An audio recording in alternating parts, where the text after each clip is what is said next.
자, 오늘 교동문 말씀 잠깐 다시 한번 보시죠. 시편 24편이었나요? 네, 시편 24편. 자, 오늘 드릴 말씀과 너무 깊은 관련이 있어서 잠깐 짚고 넘어가겠습니다. 오늘 말씀의 그 핵심 단어는 회개라는 단어인데요. 자, 회개가 도대체 뭔지 좀 짚고 넘어가면 좋겠습니다. 여기 이렇게 산이 있고요. 아주 높은 산이 있습니다. 자, 이 산의 이름은 여호와의 산입니다. 여호와. 자, 시온산. 그 다음에 산 아래는 자, 평지가 있죠. 여기에는 자, 논도 있고 밭도 있고 나무도 있고 자, 집도 있고 그 다음에 여기에서 사람들이 자, 생활을 하고 있습니다. 근데 이 생활하는 사람들 중에 한 명이 자, 이런 생각을 품게 됩니다. 땅이 있고 산이 있고 그 다음에 온 천지가 있는데 그 다음에 천지에 속한 모든 것들이 있는데 이것들이 다 하나님의 것이구나. 갑자기 이제 이런 생각을 하게 되죠. 관기가 되는 것 같은 자, 정신을 차리게 되죠. 이 모든 게 다 하나님의 것이구나 라는 이제 생각이 갑자기 들어요. 그리고 나서 내가 생활해오던 자, 앞만, 이 밑에만 보고 살다가 땅만 보고 그렇죠? 나랑 비슷한 수준의 높이만 보고 살다가 어느 날 갑자기 여기 높은 산이 있었네. 산을 보게 됩니다. 자, 산을 보려면 고개를 어떻게 해야 되나요? 들어야 되죠. 자, 내가 살던 곳, 내가 보던 곳, 그 방향을 이제는 바꿔서 자, 하나님의 산을 쳐다보게 됩니다. 자, 그리고 이제 이런 생각을 하게 되죠. 이 산에 뭐 하고 싶다? 올라가고 싶다. 그런 생각을 하게 되죠. 올라가려면 어떻게 해야 되나요? 지금까지 내가 해오던 삶을 자, 내려놓을 건 내려놓고 그렇죠? 정리할 건 정리하고 내가 갖고 있었던 것들 그렇죠? 버릴 건 버리고 그런 과정이 필요하겠죠. 그리고 산에 올라가기 위한 채비를 하고 올라가게 됩니다. 자, 하루가 걸릴지 이틀이 걸릴지 몰라요. 자, 오랜 세월이 걸리겠지만 결국 어떻게 되느냐? 그 거룩한 꼭대기에 언젠가 서게 되겠죠. 시편 24편의 내용입니다. 한번 읽어보시죠. 자, 교동문 14번이었나요? 네. 땅과 거기에 충만한 것과 세계와 그 가운데 사는 자들은 다 여호와의 것이로다. 자, 이런 사람들이 어떤 사람들이죠? 구원받기로 작정된 자들입니다. 구원받기로 예비된 자들에게 하나님이 누구를 생각나게 하시냐? 삶에 치여서 살다가 갑자기 하나님이란 분을 딱 생각나게 하죠. 구원받기로 작정된 자들입니다. 자, 이 사람들은 어떻게 하느냐? 여호와의 산에 오를 자가 누구며? 자, 이제 하나님의 산에 관심을 갖게 되죠. 그리고 나도 구원받고 싶다. 나도 올라가고 싶다. 그런 생각을 품게 되죠. 그리고 그의 거룩한 곳에 설 자가 누구인가? 결국 이제 신분이 바뀌어서 하나님 자녀의 저 자리에 앉게 되죠. 그런데 조건을 걸고 있습니다. 먼저 뭘 해야 된다? 회개를 해야 된다. 그래서 곧 손이 청결하며 깨끗하며 그렇죠? 손이 깨끗하며 그 다음에 마음이 그렇죠 청결하며 그 다음에 뜻을 허탄한 데 두지 아니하고 또 거짓 맹세하지 않는다. 그렇죠? 내가 지금까지 행해오던 죄로부터 내 자신을 깨끗게 해야 된다는 겁니다. 그런 준비를 해라. 자, 그러면 그는 여호와께 복을 받는다. 그리고 구원의 하나님께 뭘 얻으리니? 의를 얻으리니. 그렇죠. 의롭게 이심을 받은 자가 구원받은 자죠.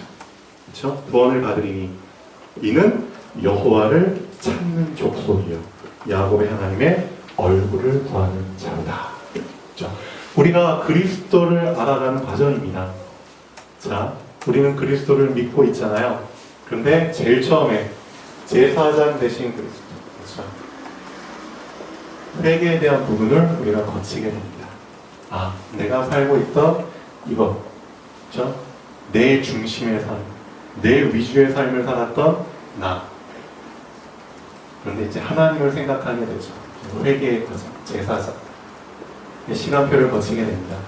그 다음에 이제는 목적이 생겼어요. 산에 올라가고 싶다. 하나님을 만나고 싶다. 그렇죠?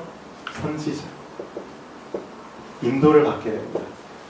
그리고 나서 여호와의 거룩한 곳에 서게 되죠. 자리에 앉게 됩니다. 자, 왕의 시간표를 누리게 되겠죠. 이 시간표가 우리에게 온전히 쫙 밟아지면 너무 좋겠죠. 그렇게 해서 그리스도를 알아가는 과정입니다. 자, 우리를 그릇으로 많이 표현하잖아요. 그릇으로. 근데 그릇을 생각할 때는 항상 두 가지를 염두에 두셔야 됩니다. 항상 두 가지를. 자, 하나님께서는 우리를 그릇으로 생각을 하시죠. 근데 우리 자신도 우리를 그릇으로 생각을 하는데, 첫 번째, 그 그릇의 용도.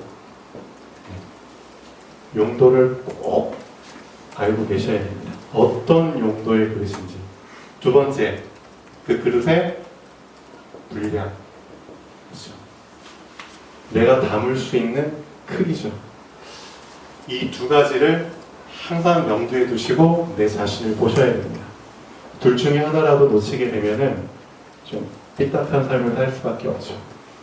자, 용도가 뭘까요? 용도. 하나님이 나를 이런 목적으로 계획하셨구나. 이런 목적으로 나를 이 땅에 보내셨구나. 이런 용도로 쓰시기 위해서 나에게 이런 삶을 허락하셨구나. 즉, 나의 정체성을 알아가는 과정입니다. 근데 이 정체성을 붙잡지 못하게 되면은 계속 방황하게 되죠. 방황하다 인생을 마치게 됩니다. 자, 이 용도를 알아갈 수 있도록 도와주는 게 복음이죠. 자, 분량은 뭐죠? 그릇의 크기, 그렇죠? 내가 담을 수 있는, 내가 감당할 수 있는, 그렇죠? 분량. 자, 쓰임을 받아야 되잖아요. 쓰임. 근데 분량이 거의 없으면은 좀 힘들죠. 그래서 하나님이 나를 쓰셔야 되는데, 자, 어쨌든 담을 수 있는 부피는 있어야 되잖아요. 전도. 그렇죠? 그릇의 두 가지 용도와 분량은 곧 복음과 전도를 의미합니다. 그래서 2017년도에 유목사님을 통해서 주신 원단 메시지 있잖아요. 그거를 나의 그릇과 관련지어서 항상 생각하셔야 됩니다. 내가 지금까지 알고 있었던 내가 아닌 하나님이 만드신 나. 그렇죠? 하나님이 계획하신 나. 그렇죠? 하나님이 작정하신 용도. 그렇죠? 그 나를 발견하라는 겁니다. 나의 정체성.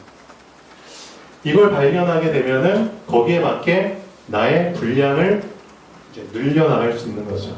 그래서 하나님이 주신 나의 그렇죠? 나의 달란트, 그렇죠?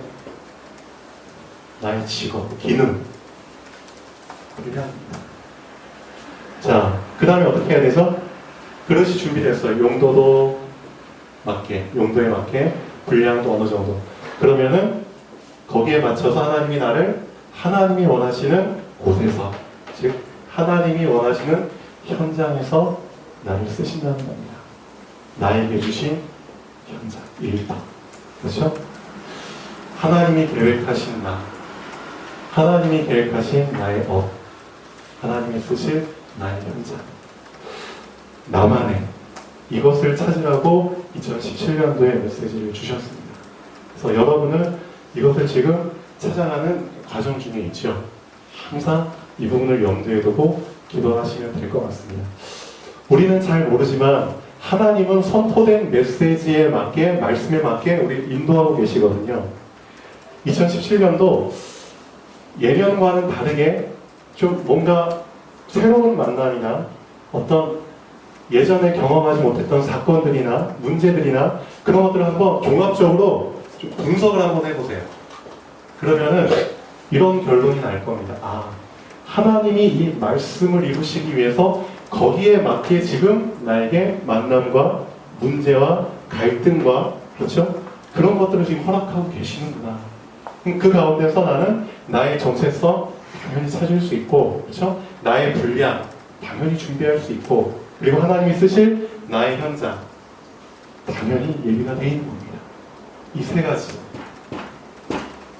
자, 그래서 이 부분은 항상 염두에 두시면 될 것 같습니다. 서론 한번 보시죠.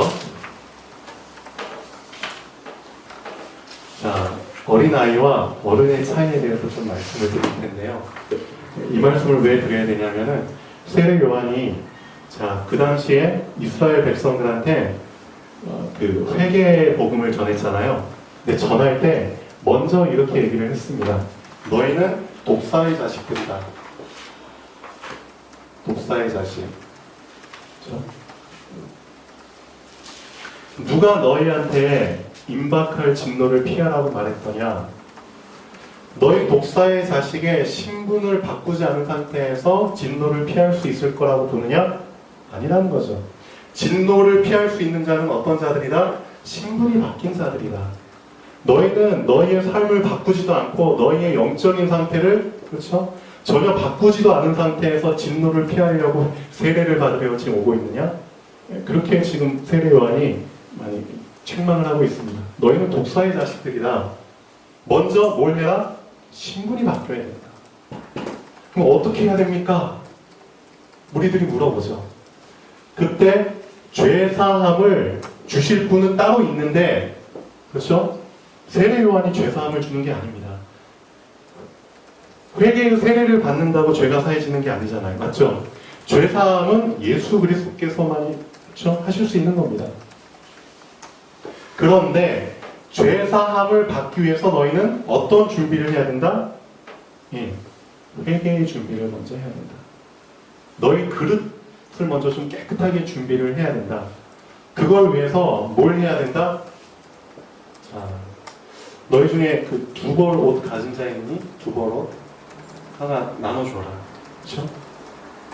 가난한 자 있으면은 구제도 해주고, 또 세리들한테는 그 거둘 것 이상의 것은 걷지 말고, 군인들한테도 그렇죠? 그런 부분들을 얘기를 해줍니다. 왜 이런 말들을 해줄까요? 왜? 퀘스천 마크. 왜? 어떻게 보면 이 사람들은 다 나 중심, 나 위주, 그렇죠? 그런 삶을 살았던 사람입니다. 그러니까 당연히 두 버릇이 있어도 남 생각 안 하죠? 그렇죠? 나 중심의 삶을 사니까, 나를 위한 삶을 사니까 구제 안 하죠? 그리고 내 욕심을 위해서 남이 어찌됐든 상관없이 돈도 더 얻게 되죠? 자신이 권력 얻으면 더 막 힘뜯고 막 그러죠? 군인들도 무력으로, 그렇죠? 다 나 중심의 삶을 산 사람들입니다. 그런 모습입니다. 그런 모습을 그대로 갖고 있는 독사의 자식의 상태에서 진노를 피할 수 있을 거라고 생각하느냐? 그렇게 말하는 겁니다. 그럼 어떻게 해야 된다? 지금 너 중심의 삶을 내려놔라. 바꿔라. 그게 회개의 준비다. 자,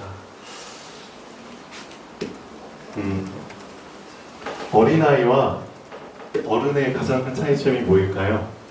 바로 어린아이는 어린이기 때문에 당연하게 나 중심의 생각을 하게 되죠. 예, 나 위주의 생각을 하게 됩니다. 근데 이 어린아이한테 뭔가 남한테 좀 베풀어라 라고 하잖아요. 너 뭐 사 먹을 때 좀 다른 애들 것도 좀 사서 한번 줘봐. 그렇게 좀 우리가 얘기를 하죠. 그러면은 이 아이가 어떻게 하냐면은 어쨌든 어른이 시키니까 하긴 해야 되는데 근데 내 생각은 아직도 나 중심이야. 그렇지만 시키니까 어쩔 수 없이 해. 그럼 그때 아이들이 나오는 반응이 뭐죠? 아, 내가 이것을 얘한테 사줬어. 계속 그거를 강조합니다. 모내기라고 하죠? 생생내기라고 하죠? 계속 생생냅니다. 제가 이걸 누구한테 많이 봤냐면 우리 아들한테 좀 많이 봤습니다. 주아도 진짜 자기가 갖고 있는 장난감들 있잖아요. 그런 것들 계속 혼자 갖고 놀고 싶은데 근데 이제 누가 이제 친구들이 놀러 오거나 저 랩런트 데이 합숙 때 오면은 너무 싫은 내색이에요. 그렇지만 아빠 눈치를 봐서 같이 갖고 놀게 합니다. 그러면서 되게 생생내죠. 진짜 생생냅니다. 아직도 나 중심에 그게 바뀌지 않은 사람은 이걸 낼 수밖에 없죠. 그런 사람들한테 예수님이 이런 말을 합니다. 마태복음 6장 3절 4절 한번 보시죠. 이 부분을 우리는 어떻게 해석을 해야 됩니까? 마태복음 6장 34절. 너희가 구제할 때 있잖아. 남을 도와줄 그런 때가 올 텐데 구제할 때 오른손이 하는 것을 왼손이 모르게 해라. 그러면 너의 그 은밀한 구제를 은밀하게 보시는 하나님이 은밀하게 갚으신다고 그런 표현이 나오잖아요. 한번 솔직히 얘기를 해보죠. 오른손이 하는 것을 왼손이 모르게 할 수 있나요? 이렇게 붙어 있는데 어떤 의미로 하신 말씀인가요? 오른손이 하는 것을 왼손이 모르게 어떤 의미로 하신 말씀일까요? 여러 가지 해석이 나올 수 있겠죠. 근데 저는 그렇게 봐요. 오른손이 하는 것을 왼손이 모르게 할 수 있는 경우가 있습니다. 내가 의식하지 않을 때, 내가 인식하지 않을 때. 만약에 이 어린이가 그렇죠? 평소에는 다 자기 중심으로 살다가 남한테 이제 한번 베풀었어요. 그럼 그게 당연히 의식이 되는 거죠. 왜냐하면 내가 안 했던 행동이니까. 난 그렇게 안 살았으니까. 근데 만약에 누군가가 계속 날마다 봉사하는 삶을 산다고 쳐봐요. 이제 교회에서 누가 이제 저 좀 집에 태워주세요 해요. 그러면 이제 특별한 순간이니까 기억이 나죠. 내가 이 사람을 태우는 거야. 인식이 돼요. 근데 우리 김상균 집사님 같은 경우는 아예 차를 운전하시는 게 이제 역할로 딱 지정이 돼버리신 거잖아요. 그렇죠? 그러면 김상균 집사님 같은 경우는 그냥 의례 그게 아예 인식으로 박혀 있는 거죠. 그렇죠? 그런 차이입니다. 오른손이 하는 것을 왼손이 모르게 하라. 즉 어떤 사람에게 가능하냐? 내가 의식하지 않고 평소에 그런 삶을 살고 있는 사람한테 가능한 겁니다. 평소에 구제하는 사람은 그렇죠? 내가 구제하는구나 라고 인식 안 하고 그게 삶으로 되어지기 때문에 당연하게 합니다.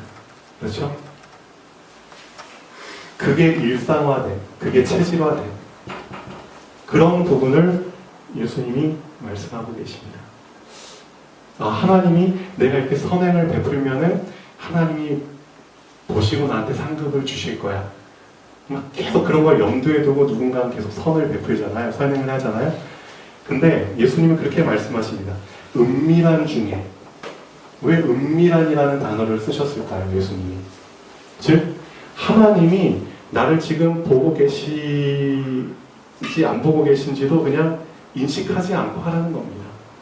그렇죠? 그걸 상관하지 말고 그냥 해. 그런 개념이죠. 그러면은 너가 그렇게 하면은 너도 모르게 하나님 다 갚으셔. 그런 거 인식하지 마, 의식하지 마. 자, 한번 보시죠. 그래서 우리한테 지금 중요한 거는 이런 회개의 과정이 없으면은 회개라는 게 딴 게 아닙니다. 이 어린아이의 그런 나중심의 삶, 거기에서 빠져나와서 나 중심이 아닌 하나님을 인식하고 사람들을 의식하고 그렇게 사는 게 일회성이 아닌 단발성이 아닌 그게 나의 의식하지 않고도 계속 지속될 수 있는 연속성의 그런 체질, 그런 부분이 준비돼야 된다는 겁니다. 이게 되어지지 않은 상태에서 만약에 내가 예수 그리스도를 믿어버렸다. 그럼 그 사람은 어떤 삶을 살게 될까요? 나 중심의 신앙생활을 하게 되겠죠. 불보듯 뻔합니다. 우리가 이제 조금 있으면은 이제 예배를 좀 일찍 마칠 텐데요. 조금 있으면은 연합해서 군사역을 하게 됩니다. 그럼 일반 교회들 같은 경우면 당장 이렇게 물어보겠죠. 연합사역? 연합? 당장 이런 생각이 듭니다. 이게 우리 교회에 이득이 돼? 그렇죠? 이게 나한테 이득이 돼? 당장 득실을 따져봅니다. 왜냐? 나 중심의 이것이 그렇죠? 바뀌지 않은 상태에서 신앙생활을 해버리는 겁니다. 즉 제대로 된 회개, 세례 요한이 말한 이런 제대로 된 삶에 그렇죠? 바뀌어져야 될 그런 부분이 없이 이런 회개의 제대로 된 과정을 거치지 않고 신앙생활에 입문해 버리니까 그 상태에서 그게 기준이 돼버리는 겁니다. 나한테 이득이 안 돼. 우리 교회 이득이 안 돼. 근데 돈은 써야 돼. 시간 써야 돼. 차량 써야 돼. 그러면 우리는 연합 안 해. 그렇죠? 이렇게 돼버리는 겁니다. 특히 군사역. 군사역은 많은 교회들이 솔직히 말하면 꺼리는 사역입니다. 왜 꺼리죠? 실컷 군대 가서 복음 전해봤자 이 군인들은 다 어디로 간다? 각자의 지부, 각자의 고향으로 돌아간다는 겁니다. 그러니까 확실하게 우리 교회에 득이 없어. 그러니까 군사역을 가장 꺼려하죠. 많은 교회들이. 근데 군사역, 연합 군사역을 이제 하러 갑니다. 여러 교회들이. 참 중요한 의미가 있죠. 그래서 말세 시대 때 정말 하나님이 기뻐하시는 제대로 된 회개를 붙잡고 그렇죠? 어린아이가 아닌 나 중심이 아닌 그렇죠? 복음의 근본 정신을 붙잡고 인도받는 교회들 드러나겠죠. 자, 본문 한번 보겠습니다. 하나님의 말씀이 빈 글에서 사가리아의 아들 요한에게 임한지라. 자, 요한이 빈 글에 있었다는 얘기죠. 누가복음 1장 80절에 보면 이런 말이 나오죠. 아이가 자라며 심령이 강하여지며 이스라엘에게 나타나는 날까지 빈들에 있으니라. 왜 빈들에 있었을까요? 거기에 대해 궁금증을 좀 가져야 됩니다. 왜? 빈들에 사람이 있을까요? 없죠. 그러니까 혼자 있었다는 거예요. 혼자. 먹고 자는 거 다 해결하면서 그 고독한 시간을 혼자서 빈들에서 그 때가 될 때까지 있었다는 겁니다. 왜 그랬을까요? 왜? 자, 1장 15절에서 16절 보면은 포도주나 독한 술을 마시지 아니하며, 그렇죠? 포도주나 독한 술 어디 가면 마실 수 있죠? 사람들이 많이 있는 그런 시내나 도심지, 마을에 가면 마실 수 있죠. 또 모태로부터 성령의 충만을 받아 이스라엘 자손을 주 곧 그들의 하나님께로 많이 돌아오게 하겠습니다. 결국 빈들에 있어야 하는 이유는 자 거기 써 있는 것처럼 세례 요한이 맡은 사역의 특성 때문입니다. 회개 세례를 전해야 되기 때문에 세례 요한은 죄로부터 좀 떨어져 있는 곳에서 자신을 준비해야겠죠. 만약에 세례 요한이 마을이나 그런 곳에서 같이 어울려서 지낸다. 그러면은 당장 많은 유혹들이 올 수 있겠죠. 너 술 마셔, 그렇지? 너 어디 같이 가자. 그런 식으로. 하나님께서는 세례 요한한테 죄 사함을 준비하기 위한 회개의 세례를 준비해야 되기 때문에 좀 외롭지만 죄로부터는 약간 분리된 그런 빈들에서 준비를 시키신 거겠죠. 모든 것에는 다 하나님의 뜻이 들어있습니다. 그렇죠? 하나님의 뜻이 들어있습니다. 지난주에 사가랴와 엘리사벳의 입만을 할 때도 우리가 당장 일어나는 것에 대한 그렇죠? 뜻을 몰라도 분명히 하나님께서는 그 안에 뜻을 갖고 계시죠. 시간이 지나면 다 알게 됩니다. 진짜 다 알게 됩니다. 그래서 지난주 말씀의 결론은 그거죠.